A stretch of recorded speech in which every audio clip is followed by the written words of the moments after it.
Commander Jack Novak stared out the viewport of the diplomatic shuttle as it approached the shimmering blue-green orb of Pelora Prime.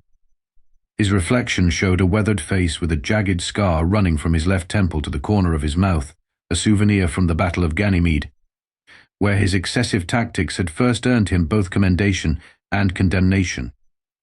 "Commander Novak, we are approaching the Celestial Spire. The High Council awaits your arrival." The pilot's voice was a melodic trill, typical of the Peloran species. Jack grunted acknowledgement, straightening his civilian clothes. A uniform anymore, not since the discharge. The irony wasn't lost on him, kicked out of Earth's United Defense Force for being unnecessarily aggressive, only to be headhunted across the galaxy for precisely that quality. "Remind me again why the Pelorans want a human instructor?" Jack asked, mostly to himself, as he gathered his duffel bag. The pilot's large, luminescent eyes blinked slowly in the reflection of the control panel. "The Vex'kar Dominion has pushed into our outer colonies. 3 systems lost in 2 lunar cycles. Geg, the Council believes alternative tactics are required." "Alternative tactics," Jack repeated with a bitter laugh. "That's a polite way of saying they need someone who fights dirty." The shuttle docked with a gentle bump. Standing at the airlock, Jack found himself facing a delegation of Pelorans, tall, willowy beings with iridescent skin that shifted between blues and greens depending on the light. Their traditionally pacifistic culture had left them woefully unprepared for the brutality of the Vex'kar. Commander Novak. A Peloran with elaborate head tendrils stepped forward. "I am Council Liaison Thelin. We are most grateful for your assistance in our time of need." Jack nodded curtly. "Let's skip the diplomatic garbage. Your people are getting slaughtered because you're fighting fair. The Vex'kar aren't playing by gentlemen's rules." The assembled Pelorans exchanged uncomfortable glances, their skin rippling in what Jack had learned was anxiety. Good, they should be anxious. "Perhaps we could discuss strategies in a more appropriate setting," Thelin suggested, gesturing toward an arched doorway. The briefing room was elegant, like everything Peloran, curved lines, living materials, and a ceiling that mimicked the sky outside. Jack felt like a bulldozer in a flower garden. "Let me be clear," Jack stated, tossing a data crystal onto the polished table. "I was kicked out of the UDF because I took protect and serve to extremes they weren't comfortable with. Humans have a saying, if the enemy is still screaming, you're being merciful. That philosophy saved more of my soldiers than any Geneva Convention ever did." A Peloran military officer, if their ceremonial garb could be called a uniform, tilted his head. "This concept of mercy through, screaming, it contradicts our understanding." Jack barked a laugh. "That's why you're losing. In the galaxy's playground, humans earned our reputation because we don't fight to look good. We fight to win.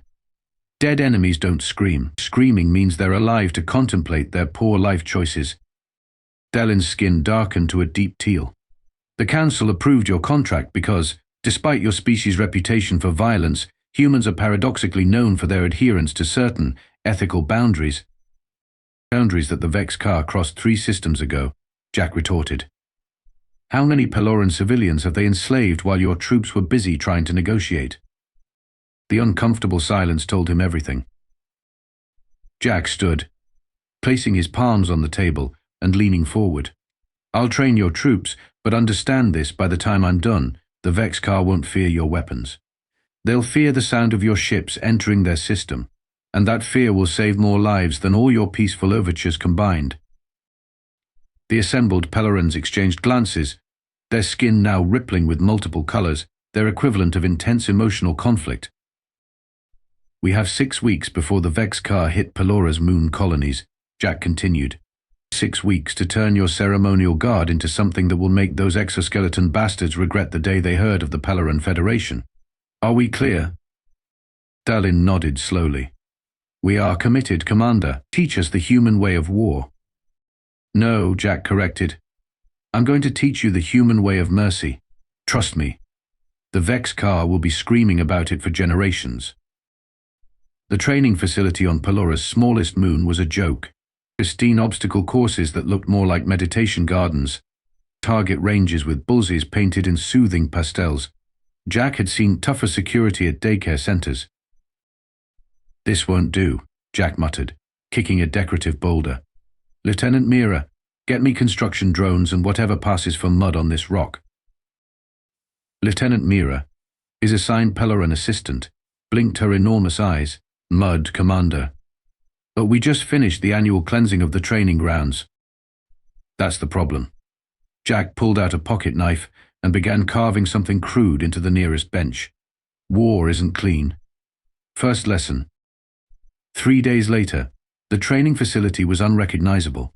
Razor wire salvaged from mining operations, trenches filled with foul-smelling synthetic sludge, and, most importantly, audio systems blasting recordings of Vex'kar battle cries at random intervals. The first batch of Peloran recruits stood at attention, their skin cycling through patterns of confusion and distress. "Welcome to Hell Week," Jack announced, pacing before them. "By the end, you'll either be warriors or fertilizer for those pretty gardens you people love so much." A brave Peloran raised a webbed hand. "The Commander, our intelligence suggests the Vex'kar have superior numbers and weaponry. How will Mud help us overcome this disadvantage?" Jack grinned. "Ever seen a human bar fight? No? Let me demonstrate. You," he pointed at the largest Peloran, "throw a punch at me." The recruit looked horrified. "I cannot strike an instructor." "Strike him," shouted Mira, surprisingly. The recruit reluctantly launched a textbook-perfect jab that Jack could have dodged in his sleep. Instead, he took the hit, rolled with it, then exploded into a flurry of motion that ended with the 7-foot Peloran face down in the mud with his arm twisted behind him. "First lesson," Jack announced, barely winded. "Superior numbers mean nothing if each enemy is too terrified to use their advantage. I let him hit me. I made him think he had the upper hand. Then he twisted slightly, causing the Peloran to yelp. I showed him how wrong he was." Jack released the recruit, who scrambled up, skin flashing between embarrassment and awe. "That's barbaric," one Peloran whispered. "That's effective," Jack corrected. "The Vex'kar expect you to form neat lines and fire in synchronized volleys. They expect you to announce your presence and intentions. They expect honor." He spat the last word. "We're going to give them nightmares instead." By week 2, Jack had the Pelorans crawling through mud under electrified wire while speakers blasted human heavy metal.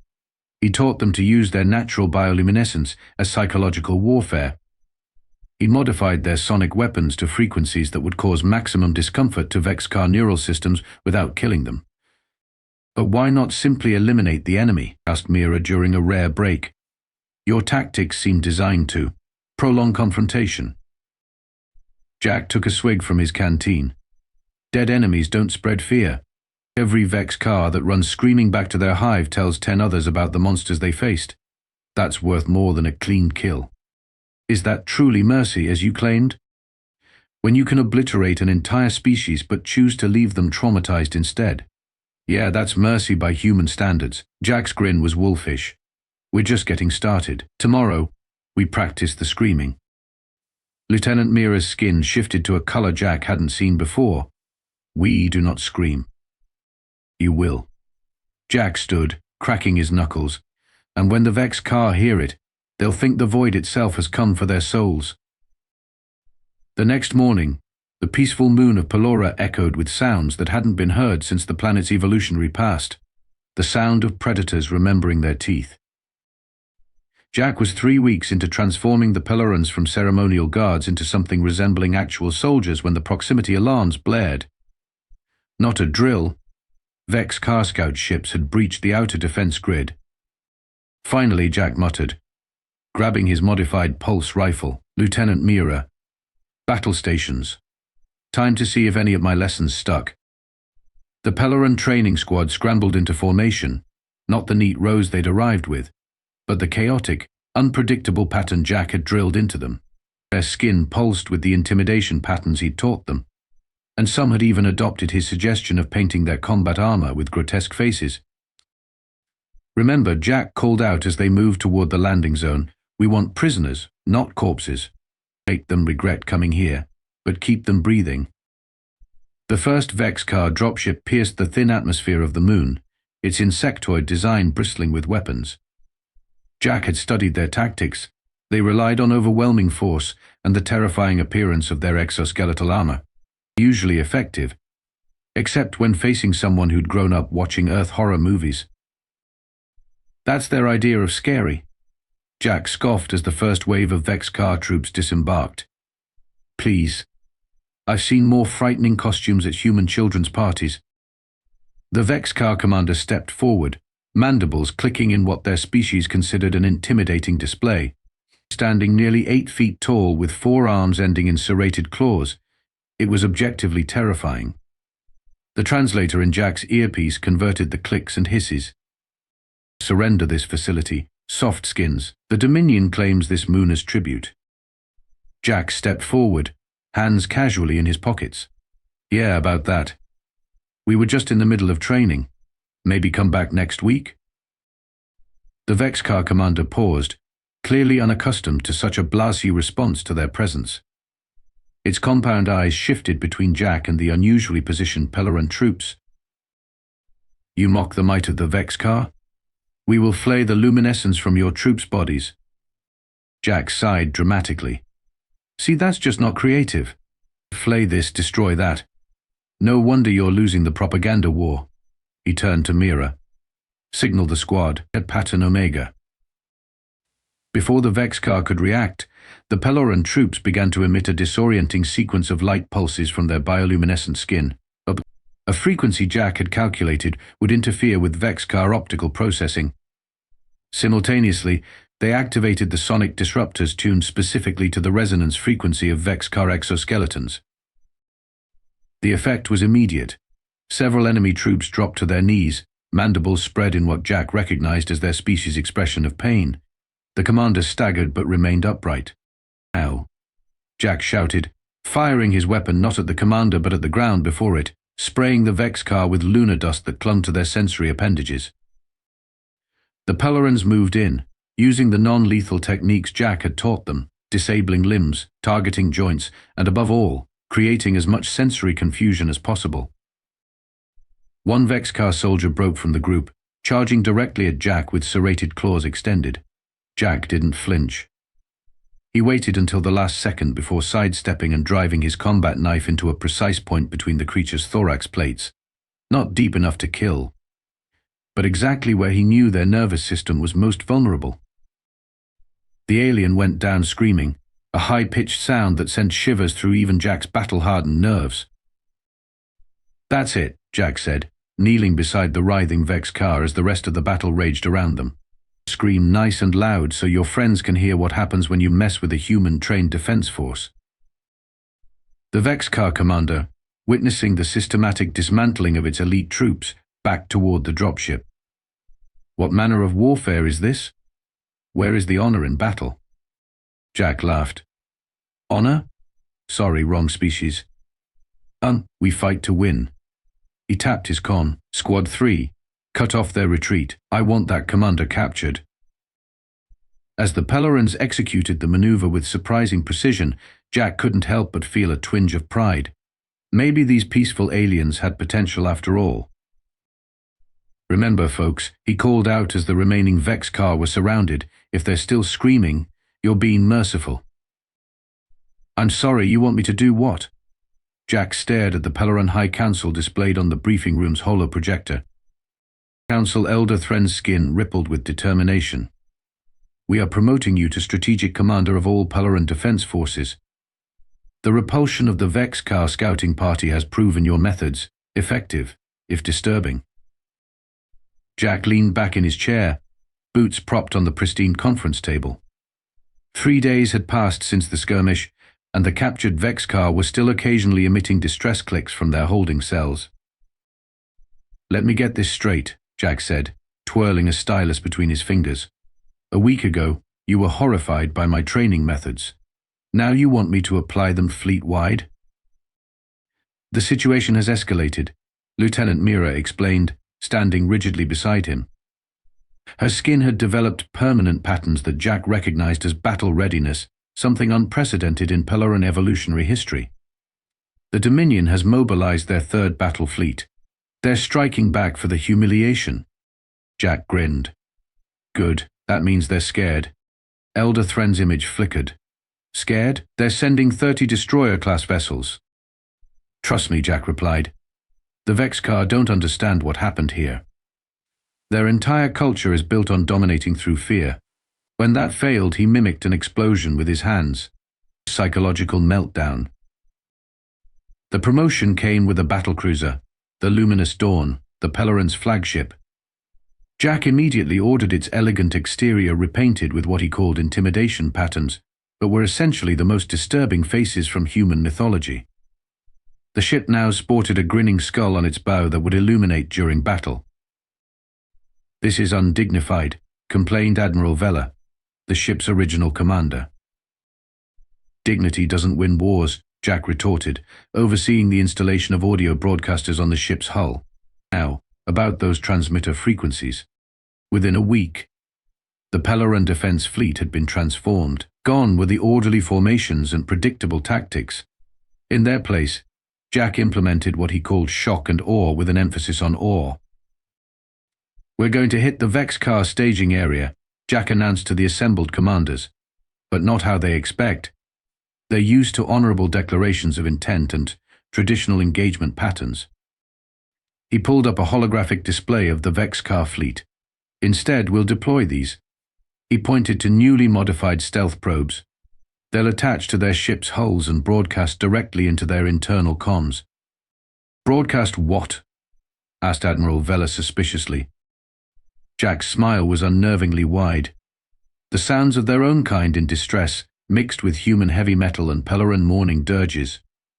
23 hours straight before we even show up. Lieutenant Mira, now promoted to Jack's tactical officer, nodded appreciatively. Psychological warfare. Their hive-like social structure makes them particularly vulnerable to distress signals from their own species. Exactly. By the time we arrive, they'll be sleep-deprived, paranoid, and jumping at shadows. Then Jack slammed his fist on the table, making several commanders flinch. We show them what real fear looks like. The Vex'kar transmission that arrived the next day proved Jack's strategy was working. The Dominion commander's mandibles quivered as it demanded the immediate surrender of the human monster to face Vex'kar justice. They're specifically asking for me, Jack noted with satisfaction while playing the message for the council. Not your surrender, not territorial concessions. They want the human removed. Is that not concerning? Elder Thren asked. It's perfect, Jack replied. They're personifying their fear. It means my reputation is spreading through their ranks faster than we could have hoped. Admiral Vela studied the tactical display. The Vex'kar fleet has altered its formation. They're spreading thin. Jack nodded. They're nervous, looking in all directions. They expect deception, because that's what I've taught them to fear. He turned to Mira. Signal the fleet. We attack at what would be midnight on their homeworld, when their biological rhythms are at their lowest. As the Peloran officers filed out to prepare, Jack added, and remember, aim to disable, not destroy. I want survivors to tell stories about us. His smile turned predatory. Very, very frightening stories. This is either brilliant or suicidal, Lieutenant Mira observed as their small assault craft drifted silently toward the massive Vex'kar command ship. Possibly both. Begins. Jack checked his custom-modified armor one last time. After a month of psychological warfare that had the Vex'kar fleet shooting at sensor ghosts and intercepting non-existent boarding parties, the enemy had finally consolidated their forces around their flagship, the chitinous Dominion. 6 of us against their entire command structure, Jack said, grinning beneath his helmet. Almost seems unfair to them. The strike team consisted of Jack, Mira, and 4 Pelorans who had most thoroughly embraced his unorthodox methods.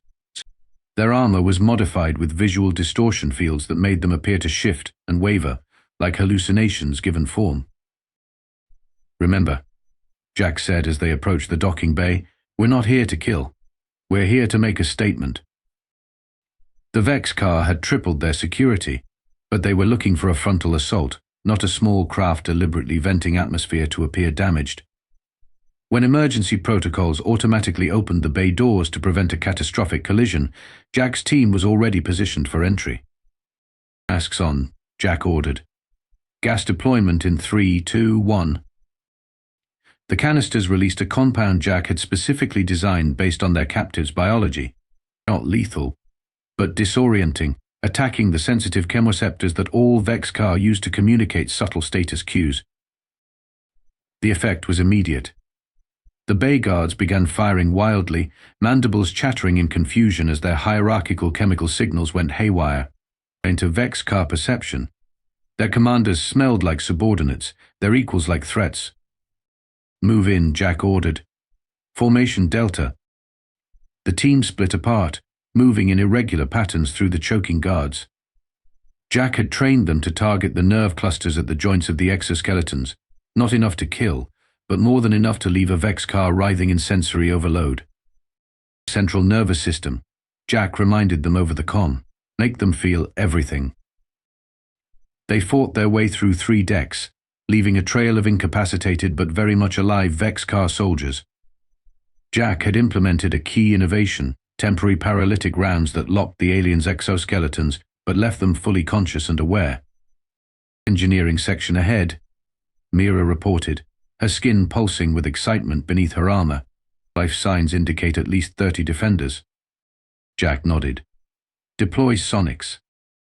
The specialized devices emitted frequencies that resonated painfully within the Vex'kar's hollow exoskeletal chambers. The defenders dropped their weapons, clawing at their auditory membranes as Jack's team swept through. "Almost too easy," Jack muttered, reaching the main engineering control panel. He plugged in a device that began overriding the ship's environmental systems. Ship-wide deployment in 30 seconds. An alarm blared, not the standard Vex'kar alert, but something new. A massive blast door slammed shut, separating Jack from the rest of his team. "The commander." Mira's voice crackled through the comm. "Hostiles approaching your position."